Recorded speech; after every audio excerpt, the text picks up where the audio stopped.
President Obama today pushed his newly struck trade deal during a meeting with business leaders and local government officials. Workers and American businesses are getting a fair shot, and that made in America, those products and services can be sold in places where there's going to be significant demand. There was no mention of how many American jobs will be created, how much additional profits American small business will enjoy. That's because there is no such estimation. The deal, so says big labor and many small business people, will cost American jobs, and it could bring huge restrictions to the internet, of all things, including making it a crime to reveal corporate wrongdoing online. These are just some of the jewels waiting in the so-called TPP. A new report claims Vice President Biden personally leaked details about his son's dying wish. Maureen Dowd's August 1st column in the New York Times described a dying Beau Biden sitting his father down, trying to have Joe promise him a run for the White House. Beau reportedly said to his father, quote, "The White House should not revert to the Clintons and that the country would be better off with Biden values." Dowd's column instantly sparked speculation of a Biden candidacy. Donald Trump telling our Brett Baier moments ago on the Fox News channel that he isn't the fighter everyone makes him out to be, at least when it comes to his Republican opponents. I mean, honestly, I wish the Republicans could get together. You have to understand I'm a counterpuncher. I never started. I think you will say that. Bush started with me, and I've been very nice to Bush. But I want to be nice to everybody. I think it's very important for the Republicans to win that they get along. I'm not looking to do this with everybody. Now, that is definitely a kinder and gentler Donald Trump. Author and columnist Jedediah Bila joins us. She is always kinder and gentler. Pulitzer Prize-winning columnist for the New York Post, Michael Goodwin.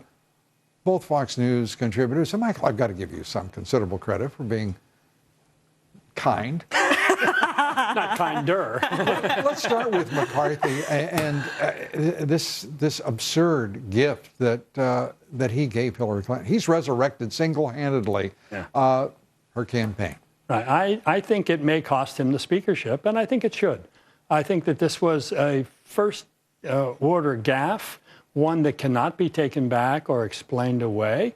And I wonder, too, if he isn't signaling that the committee has been the source of a lot of stories about the emails. I don't know how else he would then give the committee credit for it, because the committee itself has not really done anything yet. It's not broken new ground yet. She hasn't testified yet. Jedediah, is this not the stupidest thing you've seen? By the way, the Republican leadership in the House has not been blessed with great talent, if I may say it that way. And by the way, for that matter, neither is the Democratic leadership. It just shows that this is not the guy for the job, because the last thing that we need is another Republican who misspeaks and then the rest of us have to run around cleaning up that mess. It did make it sound like it was a political witch hunt. It did make it sound like it was a partisan issue, when in fact a lot of those people are trying to get to the bottom of this and get some answers because people died. So it made it sound like it was all about politics, and he handed her what wound up being a really great political ad. Well done, McCarthy, but step aside, you're not the man for the job, and that's why. And then we have, on the Democratic side, the allegations which Biden's office denies, that this was this story from Maureen Dowd about Beau wanting his father to be president of the United States, to run for president. So exploitive, but now we're told it's untrue, not by the vice president, but by his office. Well, look, I have a friend who was at the funeral, and he told me that Biden came up to him and hugged him and said, "Beau told me to run." So I think that Biden may have told many people that. My friend thinks he's not the closest friend that Joe Biden has, and that Biden probably told that to many people, whether he told it to Dowd or somebody else whom Biden told it to Dowd. I think that's probably more likely, but there's no question Biden was saying this. What is happening here on the Republican side, Jedediah? You're watching the emergence. Trump is, by the way, he told a story as we broadcast earlier in the show, about this headline in Florida, talking about Bush and Rubio tying, and he was leading them both by 20 points. It's really true the way the press was dealing with him down there. And that's, by the way, we should say in-state press. It was not the national media. I think the candidates are still really struggling with him. And I'm still not seeing any of them, Ted Cruz, Marco Rubio, Jeb Bush, that everyone thought was going to be able to come away and steal Donald Trump's thunder. I'm not seeing them do that so adeptly. Yeah, what fascinates me in this, Jedediah, is the fact we're not seeing these characters emerge. I mean, you got the Koch brothers who've suddenly decided they're going to support Carly Fiorina. That's the new insider's outsider, the establishment's anti-establishment candidate. You got Rubio now making jokes about the water deliveries from the Trump water machine. I mean, this is a crazy time.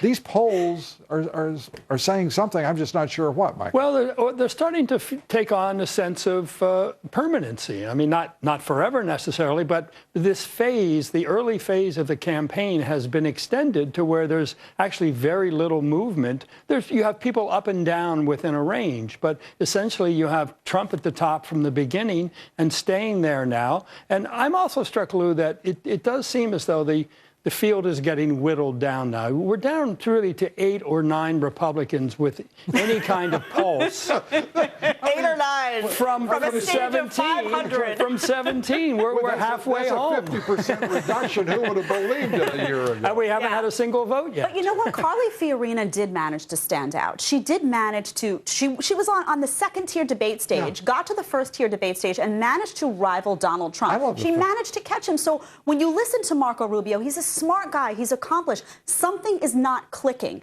They need to. These guys better go home and watch themselves on television and say, "Where am I? Where am I?" Yeah, I can go through a list of things for each one of these candidates. But the truth is, at some point, they've got to connect, and in a lot stronger ways, because the front runner is the front runner, and he's been the front runner since mid-July. Yeah. Well, you know, but also, Lou, in defense of all the others with that 5, 6, 7% each.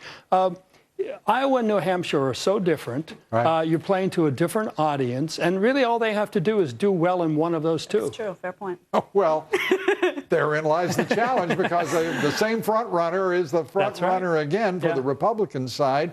And Bernie Sanders is tearing it up in New Hampshire and looks about ready to overtake her completely in the polls in Iowa. So anyway, with that, we're going to say thank you, Jedediah. Great to see you. Thank you so much. Michael, good to see you. And you were very kind and gentle tonight. Thank you for that, Michael. Breaking news. A federal law enforcement official confirming to Fox News that the Justice Department is releasing some 6,000 inmates from federal prisons by the end of this month. The Obama administration's release is part of what it calls its new sentencing guidelines for drug crimes put in place by the U.S. Sentencing Commission last year. Those guidelines are intended to reduce penalties on certain, quote-unquote, nonviolent drug offenders. We'll take that up with House Judiciary Committee Chairman and Congressman Bob Goodlatte later in this broadcast, and a lot more as well. Be sure to vote in our poll tonight. The question is, do you believe the man who would be Speaker has single-handedly renewed Hillary Clinton's presidential bid? We'd like to hear what you think. Cast your vote at LouDobbs.com.